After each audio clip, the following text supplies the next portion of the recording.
প্রিয় ভাই ও বোনেরা, আপনারা ঘুমানোর সময় এই দোয়াটি মাত্র 10 বার পাঠ করুন।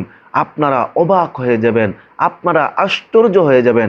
আপনারা যখন ঘুম থেকে উঠবেন, উঠার পর দেখবেন আপনাদের চেহারার মধ্যে নূর চমকাইতেছে, চেহারা নূরে জলমল করতেছে। সুবহানাল্লাহ।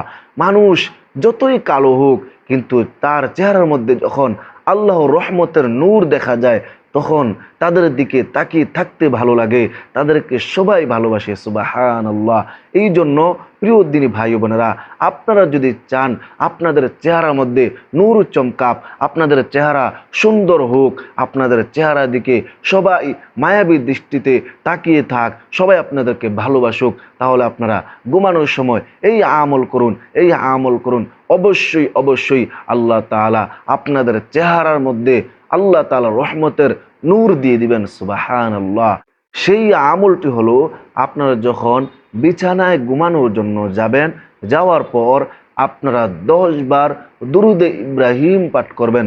দুরুদে ইব্রাহিম, আল্লাহুম্মা সাল্লি আলা মুহাম্মদ ওয়া আলা আলি মুহাম্মদ কামা সাল্লাইতা আলা ইব্রাহিমা ওয়া আলা আলি ইব্রাহিম ইন্নাকা হামিদুম মাজিদ। আল্লাহুম্মা বারিক আলা মুহাম্মাদি ওয়া আলা আলি মুহাম্মদ কামা বারাকতা আলা ইব্রাহিমা ওয়া আলা আলি ইব্রাহিম ইন্নাকা হামিদুম মাজিদ। এই দুরুদরা আমরা নামাজের মধ্যে পড়ি, এটাকে দুরুদে ইব্রাহিম বলা হয়। এই দুরুদরা আপনারা 10 বার পাঠ করবেন।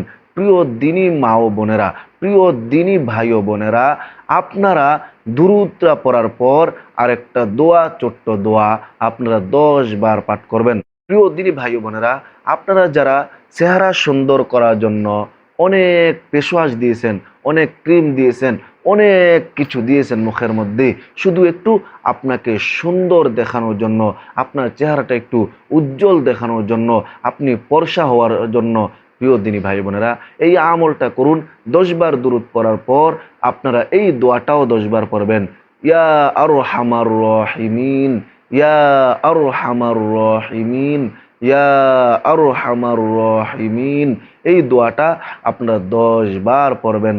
অবশ্যই অবশ্যই আল্লাহ তাআলা আপনাদের চেহারাকে নূরে আলোকিত করে দিবেন, জলমল করে দিবেন। সুবহানাল্লাহ।